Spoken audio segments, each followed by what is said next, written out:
He's running the other way around the truck from us.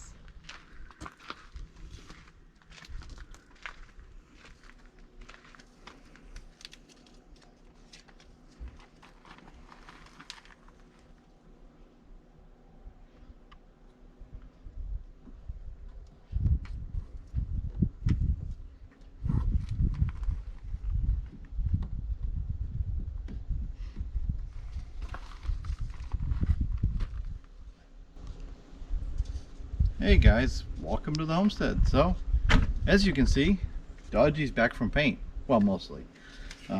Hood's not back yet. There's a dent in the hood that he didn't like, he was working on. He knew I wanted to get the truck back to work on the motor, so he just got the truck painted and got it back to us, and you saw him putting the new emblems on. Had the factory ones.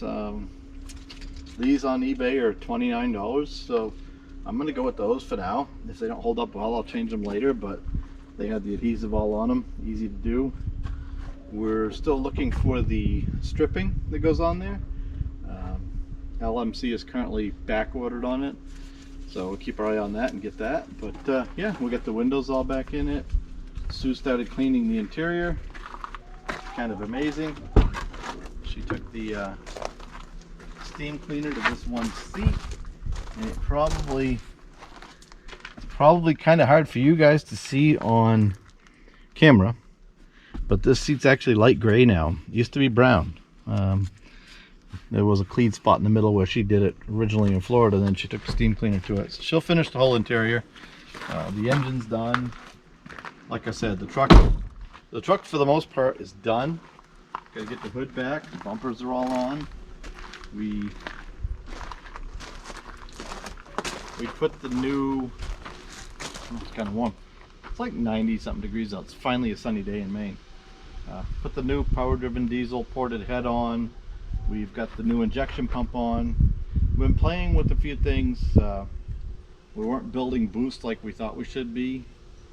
I did put the boot on the turbo, and I put compressed air to it. I found about a dozen leaks, small leaks, but leaks. So we'll probably check it for a test drive today and see how that goes. We did set the pump to 18 degrees timing, which may prove to be a little too much. The way diesels work, more timing, takes longer to build boost, but you get a little bit more power on the top end. We don't really need a lot more power on the top end, so we've got the dial indicator coming to actually set timing. There's a couple ways you can time these engines. The good thing about these Cummins is there's a pin in the back of the timing cover that'll tell you when the piston's at top dead center. And then your pump can be set, like this pump is set for 18 degrees, so when you put the pin in the pump and you put the pin in the motor and you put it all together, you're at 18 degrees.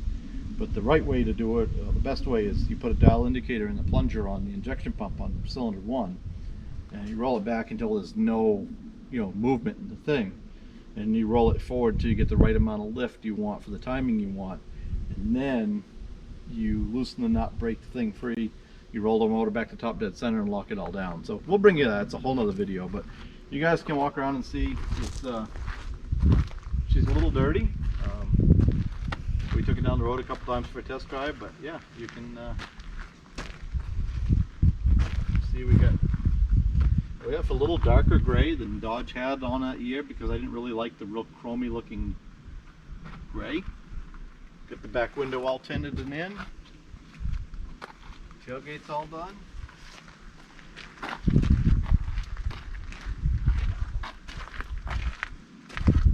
So we're actually extremely happy with the way it came out.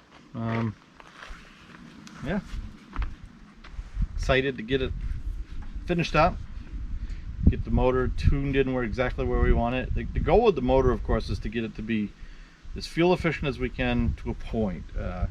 We're willing to trade fuel economy for drivability when towing the camper, if that makes sense. So if I can get 14 miles to the gallon and go over any hill I want without slowing down with the camper, versus getting 16 miles to the gallon and have to downshift all the time in the hills, I'll go for the 14 miles to the gallon. But if it's a big difference, then we'll go a little bit towards fuel mileage.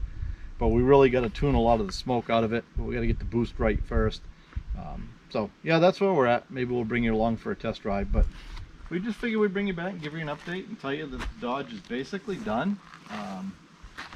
tailgate. I don't think I've ever owned a truck with the tailgate that works this easy.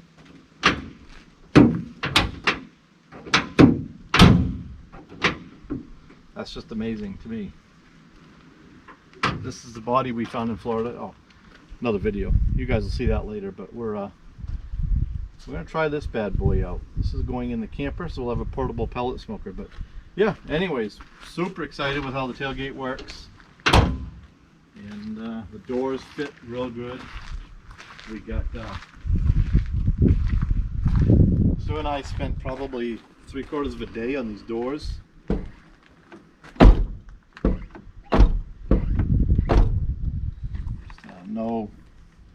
No banging, no pushing, no slamming. Fit real nice. Probably better than they did from factory. One thing that you run into when you're doing these type of projects is that you're always worried about body lines, things lining up. And sometime you're bored, go down to your local Ford or Dodge or Chevy dealership and look at the basic trucks and start looking at actual body lines, and you'll see big variances right in brand new ones. So a lot of times you get caught up in, you know, the what it should be versus what it is. And we did put all new weather stripping in. We put the weather stripping behind these side windows on both sides. New weather stripping in the door channels here. The ones that stick on the door. The one that comes down through here.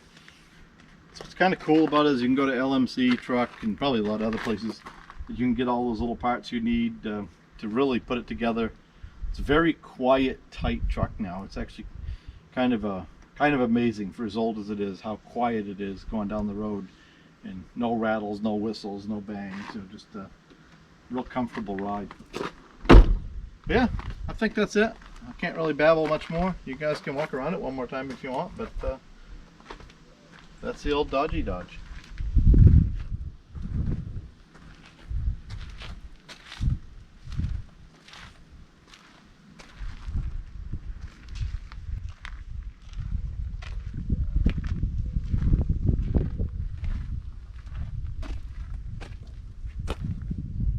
Well, we'll bring you back when the hood's on it, and we'll give you an update on the motor and how everything's going. But yeah, I think at this point we're going to call this project almost done. It's really close, actually. We had a problem with the temperature sensor. I broke it taking the head off, and put a new one on from the auto parts store. Temperature gauge kept going up and up and up right up to the red, and checked the actual temperature on the heater hoses and stuff, and it wasn't hot. Sue checked the thermostat, it was opening at the right temperature. So we ran it, and we found that basically the 190-degree thermostat caused the temperature gauge to run at about 240. So I changed that this morning with another new one, and that one's working fine. So we're good there. Just a matter of tuning the engine and putting a hood on it. So anyhow, thanks for watching, guys. Don't forget to like and subscribe.